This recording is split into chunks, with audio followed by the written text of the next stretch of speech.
Assalamualaikum warahmatullahi wabarakatuh. Saya Cynthia Meliana Dias Putri dengan NIM C1C019035 dari Prodi Akuntansi Fakultas Ekonomi dan Bisnis Universitas Jambi.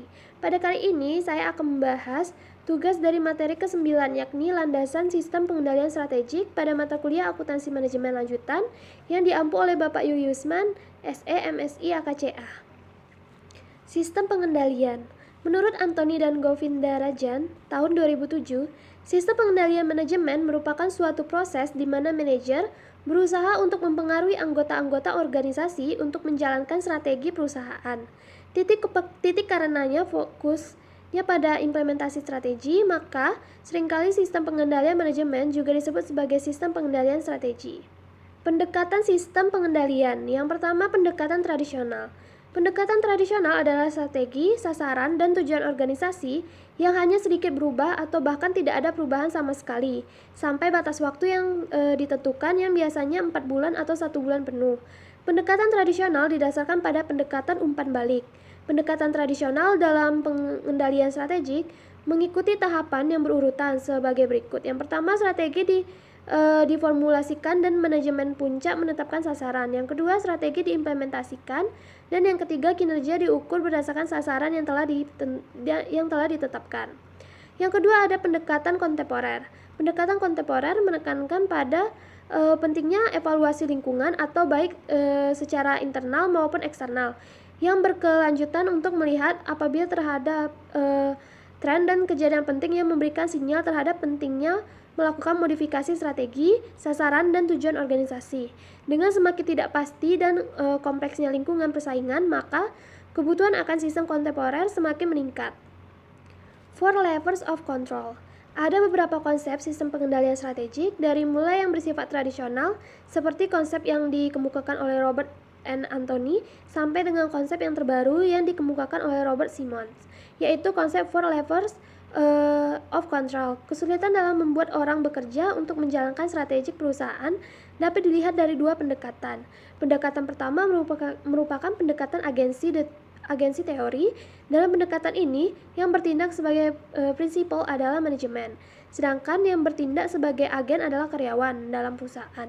Menurut teori ini, karyawan memiliki tujuan yang berbeda dengan tujuan perusahaan atau yang diwakili oleh manajemen.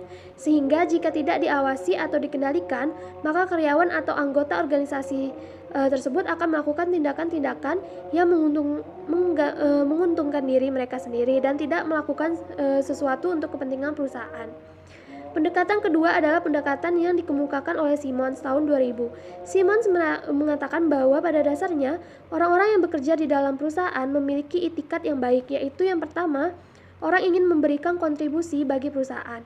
Yang kedua, orang ingin melakukan hal-hal yang benar bagi perusahaan. Yang ketiga, orang ingin menyelesaikan segala sesuatu yang ditugaskan pada mereka dengan baik. Yang keempat, orang ingin melakukan inovasi. Konsep 4 levels of control mengatakan bahwa ada 4 sistem yang dapat dipergunakan untuk membuat orang-orang bekerja sesuai dengan keinginan perusahaan. Yang pertama ada belief system, yang kedua ada boundary system, yang ketiga ada diagnostic control system, yang keempat ada interactive control system. Belief system adalah suatu kumpulan dari definisi organisasi yang senantiasa dikomunikasikan secara formal oleh senior manager pada perusahaan tersebut dan diupayakan untuk dijalankan secara sistematis dan dalam rangka memberikan nilai-nilai dasar, tujuan dan arah bagi perusahaan. Definisi organisasi yang dipakai dalam belief system adalah pernyataan misi atau mission statement dan nilai atau value yang dimiliki perusahaan. Dengan mempergunakan pernyataan misi, manajer berusaha memberikan arahan bagi para karyawan dalam melakukan tindakan-tindakannya. Level of control yang kedua adalah boundary system. Boundary system dibutuhkan karena misi dan nilai perusahaan masih bersifat terlalu umum.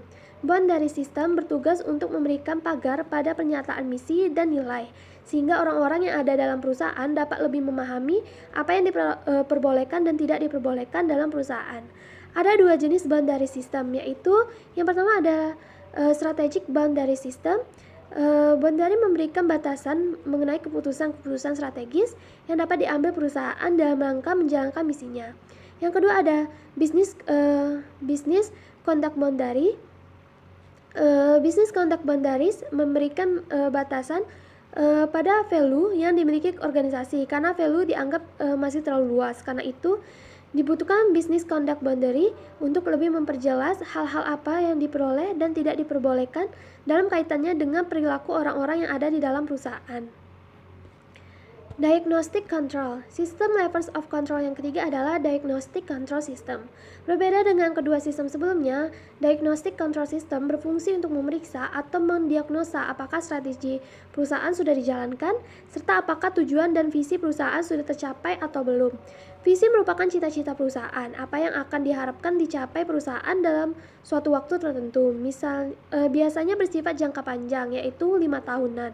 Pernyataan visi yang baik menurut Niven tahun 2010 sebaiknya yang pertama tidak bertele-tele. Visi yang sederhana dapat diingat oleh orang-orang yang ada dalam organisasi. Lalu yang kedua, tidak memihak. Visi yang baik seharusnya tidak memfokuskan pada pihak tertentu seperti pemegang saham saja, namun dapat mewakili semua stakeholder penting perusahaan. Yang ketiga, ada konsisten dengan misi dan nilai perusahaan. Visi dibuat dalam rangka menjalankan misi perusahaan. Karena itu, visi tidak boleh bertentangan dengan misi perusahaan. Yang keempat, dapat dibuktikan. Visi yang baik harus dapat dibuktikan dan diukur. Karena itu, visi yang baik harus memiliki KPI atau Key Performance Indicator untuk mengukur apakah visi tersebut sudah tercapai atau belum. Selain itu, visi juga harus memiliki tenggat waktu pencapaian visi tersebut. Yang kelima, dapat dicapai. Visi yang baik haruslah dapat dicapai perusahaan dalam suatu waktu tertentu. Interactive Control System. Tujuan Interactive Control System adalah untuk mendeteksi strategic uncertainties tersebut sehingga dapat ditemukan sedini mungkin. Menurut Simmons tahun 2000, terdapat 4 elemen yang harus diperhatikan agar perusahaan dapat memiliki interactive control system yang baik. Elemen-elemen tersebut adalah yang pertama, informasi yang terkandung dalam interactive control system harus mudah dimengerti. Lalu yang kedua, ada interactive control system harus memberikan informasi mengenai ketidakpastian strategi. Yang ketiga, ada interactive control system harus dapat dipakai oleh seluruh tingkatan dalam organisasi. Interactive control system harus menghasilkan rencana baru. Informasi dalam interactive control system diperoleh melalui KPI atau Key Performance Indicator. Dalam hal ini, KPI yang harus dipilih adalah KPI yang mudah dimengerti dan mencerminkan ketidakpastian strategik perusahaan. Artinya, KPI yang dipilih harus dapat menangkap potensi adanya kemungkinan ancaman atau peluang baru yang dihadapi perusahaan. Baiklah, sekian penjelasan singkat saya terkait materi landasan sistem pengendalian strategik. Mohon maaf jika ada kesalahan. Terima kasih. Wassalamualaikum warahmatullahi wabarakatuh.